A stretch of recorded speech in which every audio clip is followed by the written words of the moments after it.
Myself, Reena Tripathi, B.Ed third semester, RKG Educational College, Omex City, Lucknow.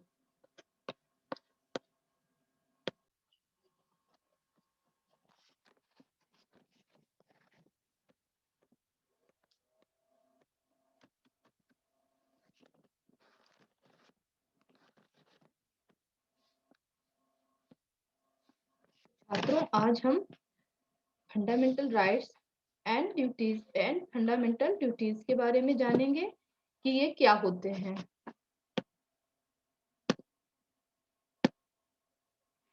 Definition: Fundamental rights are essentially human rights that are offered to every citizen irrespective of caste, race, creed, place of birth, religion, or gender. These are equal to freedoms, and these rights are essential for personal good and the society at large.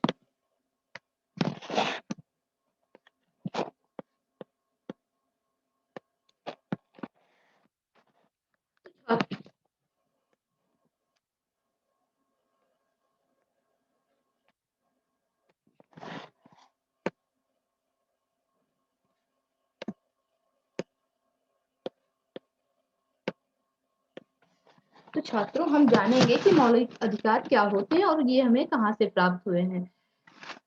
छात्रों, आपने अपने आसपास में देखा होगा कि हम छोटे बड़ों से अपनी बातें कहते हैं। ऐसे ही हम देश प्रदेश में कहीं भी आते जाते हैं। इन सब के लिए कोई रोका टोकी नहीं होती है। सोचिए, ऐसा क्यों होता है? क्योंकि सभी मनुष्यों को जन्म से ही कुछ अधिकार प्राप्त होते हैं, जिन्हें मानव अधिकार कहा जाता है।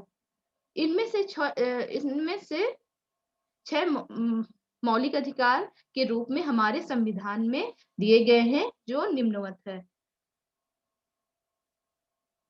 पहला है द राइट टू इक्वलिटी, समानता का अधिकार। समानता का अधिकार वह होता है, संविधान के अनुसार भारतीय नागरिकों के साथ समान रूप से व्यवहार किया जाएगा। इसका अर्थ है कि किसी भी व्यक्ति को उसके जन्म स्थान के आधार पर, आदमी या औरत होने के आधार पर, किसी विशेष जाति के होने के आधार पर, किसी धर्म के होने के आधार पर सार्वजनिक जगहों जैसे दुकान, मंदिर, होटलों या सिनेमा घरों में जाने से रोका नहीं जा सकता। इसी प्रकार किसी नौकरी या व्यवसाय को करने से भी इन्हें रोका नहीं जा सकता। Next, the right to freedom, स्वतंत्रता का अधिकार। The right to freedom from exploitation,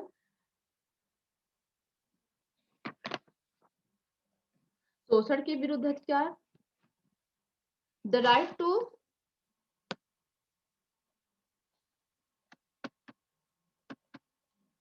right to freedom of religion,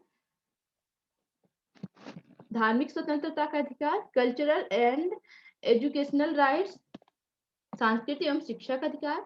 the right to constitutional remedies, मौलिक अधिकारों के लिए न्यायालय में मुकदमा करने का अधिकार। तो छात्रों, अब हम जानते हैं कि ये अधिकार क्या है। Equality before, right to equality, equality before law. Article 14 of the Constitution guarantees that all citizens shall be equally protected by the laws of the country. Social equality and equal access to public areas. Article 15 of the Constitution states that no person shall be discriminated on the basis of caste, color, language, etc.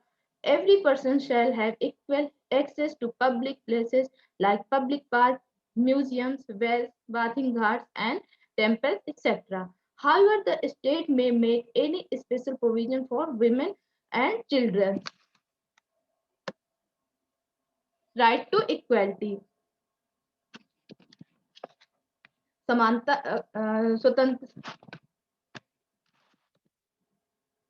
समानता का अधिकार।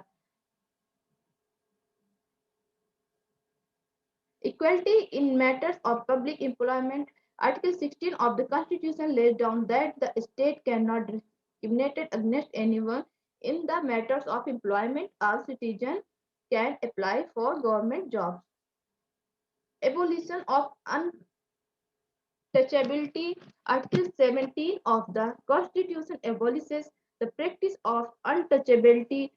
Practice of untouchability is an offense and anyone doing so is punishable. Law.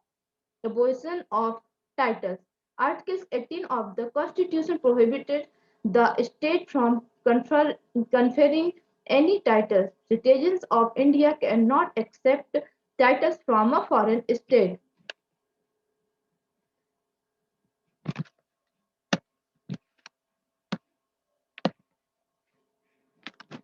Right to freedom.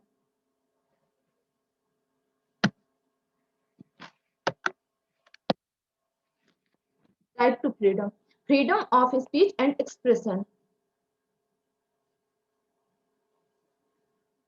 which enable an individual to participate in public activities. The phrase freedom of press has not been used in Article 19, but freedom of expression includes freedom of press.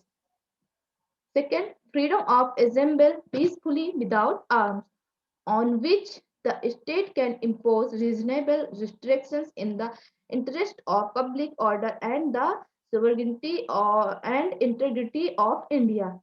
Freedom to form associations or unions, on which the state can impose reasonable restrictions on this freedom in the interest of public order, morality, and the sovereignty and integrity.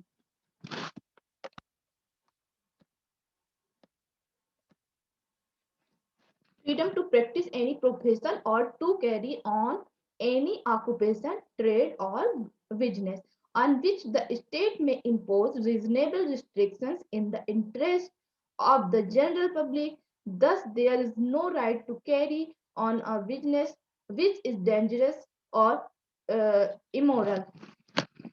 स्वतंत्रता का अधिकार क्या होता है? स्वतंत्रता शांतिपूर्वक सम्मेलन करने की स्वतंत्रता, अपनी इच्छा के तो शांतिपूर्वक सम्मेलन करने की स्वतंत्रता क्या होती है? अपने विचारों को व्यक्त करने के लिए भारत के सभी नागरिकों को शांतिपूर्वक सम्मेलन करने का अधिकार है। अपनी इच्छा के अनुसार रोजगार करने की स्वतंत्रता, भारत को कोई भी नागरिक हो अपनी इच्छा के अनुसार रोजगार कर सकता है। कोई उससे जबरदस्ती ऐसा काम नहीं करवा सकता जो वह करना नहीं चाहता है। उदाहरण के लिए, यदि कोई व्यक्ति आम बेचने का धंधा करना चाहता है तो उसे कोई नहीं रोक सकता, परंतु यदि वह किसी के आम चोरी करके बेचे तो उसे जरूर रोका जा सकता है, क्योंकि वह किसी और की स्वतंत्रता छीन रहा है। भारत में कहीं भी बसने की स्वतंत्रता, भारत के नागरिक भारत में कहीं भी जाकर रह सकते हैं, रोजगार कर सकते हैं, इसके लिए किसी की अनुमति की जरूरत नहीं है। भारत में कहीं भी आने जाने की स्वतंत्रता, भारत के हर नागरिक को अपनी इच्छा अनुसार कहीं आने जाने की स्वतंत्रता का अधिकार है। यदि किसी व्यक्ति को उसकी इच्छा के खिलाफ कहीं ले जाया जाए या उसे कहीं जाने से रोका जाए तो हम कह सकते हैं कि उससे उसकी स्वतंत्रता का अधिकार छीना जा रहा है। यदि पुलिस ऐसे व्यक्ति की रक्षा न करे तो न्यायालय में मुकदमा किया जा सकता है।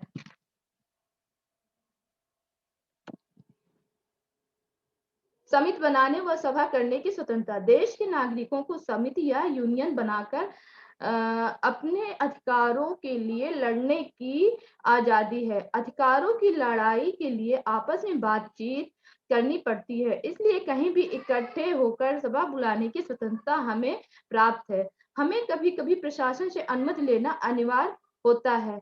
अपने मन की बात स्वतंत्र रूप से कहने या छापने की स्वतंत्रता, किसी भी सभा में या किसी भी व्यक्ति से हमें अपने मन की बात खुलकर कहने की आजादी है। अपने विचारों को स्वतंत्र रूप से छापने की आजादी भी है। यदि हम ऐसी चीज कहें या छापें जो गलत है और जिससे दूसरों के जीवन को हानि होती है, तो हमें ऐसा कहने या छापने का अधिकार नहीं है। जीवन जीने की एवं निजी स्वतंत्रता, भारत में रह रहे सभी लोगों को जीने का अधिकार है, कोई भी उनकी जान नहीं ले सकता। लोगों के जीवन की रक्षा करना सरकार का कर्तव्य है। कोई व्यक्ति जब कोई कानून तोड़ता है या अपराध करता है तो उसे पुलिस पकड़ सकती है, पर जब तक जुर्म साबित नहीं होता वह उसको दंडित नहीं कर सकती है। Right against exploitation. The, the abolition of trafficking in human beings and beggar abol, abolition of employment of children below the age of 14 years in dangerous jobs like factories and mines. Beggar practiced in the past by landlords has been declared a crime and is punishable by law. Trafficking in humans for the purpose of slave trade or prostitution is also prohibited by law.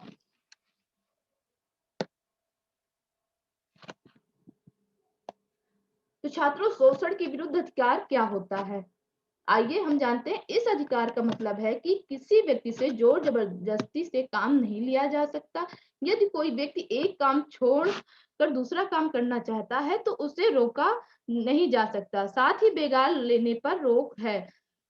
किसी भी व्यक्ति को बिना मजदूरी नियत से कम मजदूरी या खराब परिस्थिति में जबरदस्ती काम करने को मजबूर नहीं किया जा सकता। साथ ही 14 वर्ष से कम आयु के बच्चों से मजदूरी नहीं कराई जा सकती।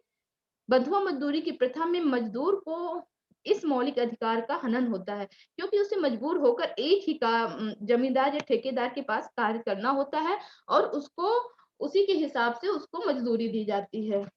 Right to freedom of religion, धार्मिक स्वतंत्रता का अधिकार। तो धार्मिक स्वतंत्रता का अधिकार क्या होता है? According to the constitution, all religions are equal before the state and no religion shall be given preferences over the other. Citizens are free to preach, practice and propagate any religion or their choice. Religious communities can set up charitable institutions of their own. Activities in such institutions which are not religious are performed according to the laws laid down by the government. No person shall be compelled to pay taxes for the promotion of a particular religion. A state-run institution cannot impart education that is pro-religion.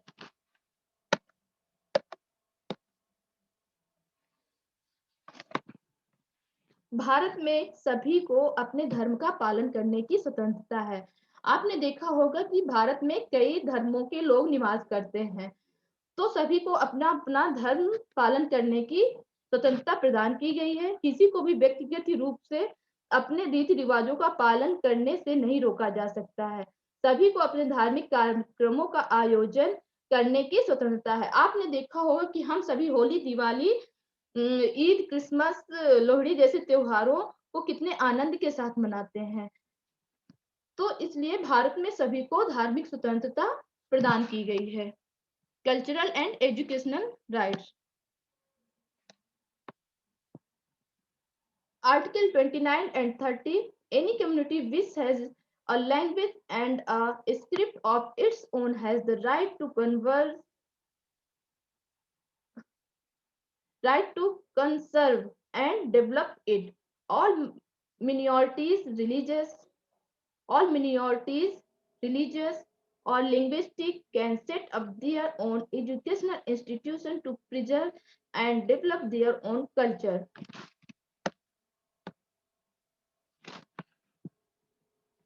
Sanskrit एवं शिक्षा का अधिकार। जिस धर्म या समाज के लोग कम संख्या में हैं, उन्हें भी कुछ विशेष अधिकार प्राप्त हैं। उन्हें अपने समाज की शैक्षिक संस्थाएं खोलने का और अपनी भाषा एवं संस्कृत को आगे बढ़ाने का अधिकार है। Right to constitutional remedies. Right to constitutional remedies क्या होती हैं? Right to constitutional remedies empowers the citizens to move a court of law in case of any denial of the fundamental rights. This procedure of asking the courts to preserve or safeguard the citizens' fundamental rights can be done in various ways. The courts can issue various kinds of writs. These writs are habeas corpus, mandamus, prohibition, quo warranto, and certiorari.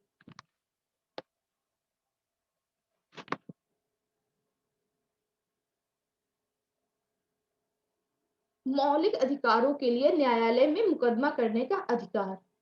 कहीं पर यदि मौलिक अधिकारों का हनन हो रहा हो तो सीधे उच्चतम या उच्च न्यायालय में मुकदमा करने का अधिकार भी एक मौलिक अधिकार है। सरकार का यह कर्तव्य है कि वह भारतीय नागरिकों के मौलिक अधिकारों की रक्षा करे। यदि वह ऐसा नहीं करती तो उसके विरुद्ध लोकहित का मुकदमा किया जा सकता है। Importance of fundamental rights. क्या इंपॉर्टेंस होती है फंडामेंटल राइट्स का? Fundamental rights protect the rights and liberties of the people against arbitrary power. They are very essential for the growth of the individual personality and to achieve the welfare of the people. They established a government of law and not a man. They give self-confidence to the people by providing equal opportunities and protection from the law. They impose negative obligation on the government not to encroach or individual liberty.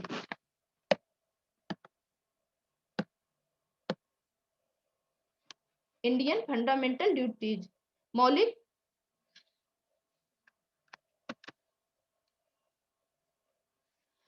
कर्तव्य क्या होते हैं? हमारे संविधान में नागरिकों को कुछ मौलिक कर्तव्य भी प्रदान किए गए हैं। संविधान में जहां नागरिकों के मूल अधिकार दिए गए हैं वहीं देश की एकता और अखंडता को बनाए रखने के लिए आपातकाल की व्यवस्था भी की गई है। देश में बाह्य आक्रमण, युद्ध अथवा सशस्त्र विद्रोह की स्थिति में आपातकाल लागू किया जा सकता है। आपातकाल के दौरान राष्ट्र के नागरिकों के कुछ मूल अधिकार स्थगित किए जा सकते हैं। Fundamental duties. हमारे मौलिक कर्तव्य क्या हैं? अभी तक आपने मौलिक अधिकारों को जाना है, परंतु हमारे मौलिक कर्तव्य भी हैं जो संविधान में दिए गए हैं।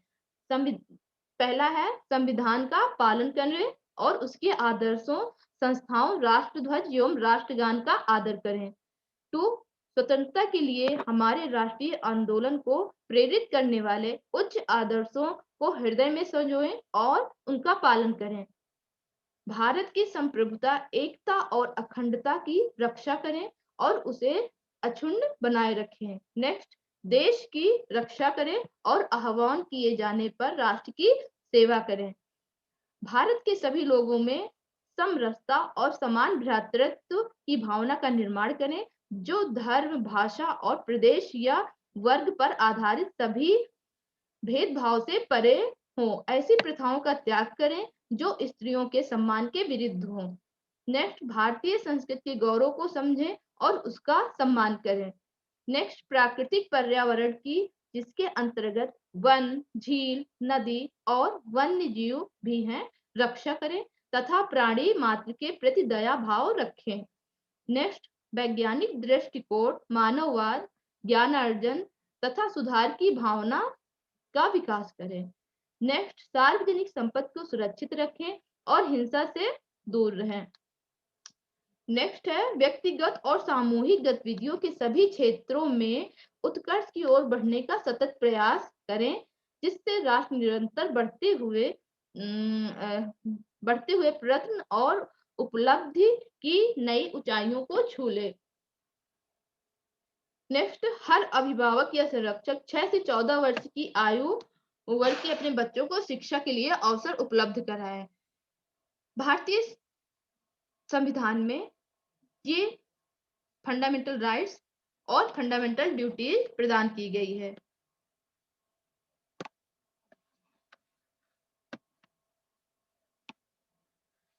To defend the country and render national service when called upon to do so, to promote harmony and the spirit of common brotherhood amongst all people of India, transcending religious linguistic and regional or sectional diversities, and to renounce practice derogatory to the dignity of women. To value and preserve the rich heritage of our composite culture, to protect and improve the natural environment, including forests, lakes, rivers, and wildlife, and to have compassion for living creatures, to develop the scientific temper, humanism, and the spirit of inquiry and reform, to safeguard public property and to abjure violence, to strive towards excellence in all spheres of individual and collective activity, so that the nation constantly rises to higher levels of endeavor and achievement, to provide opportunities for education by the parent, the guardian to his child, or a word between the age of 6 to 14 years, as the case may be.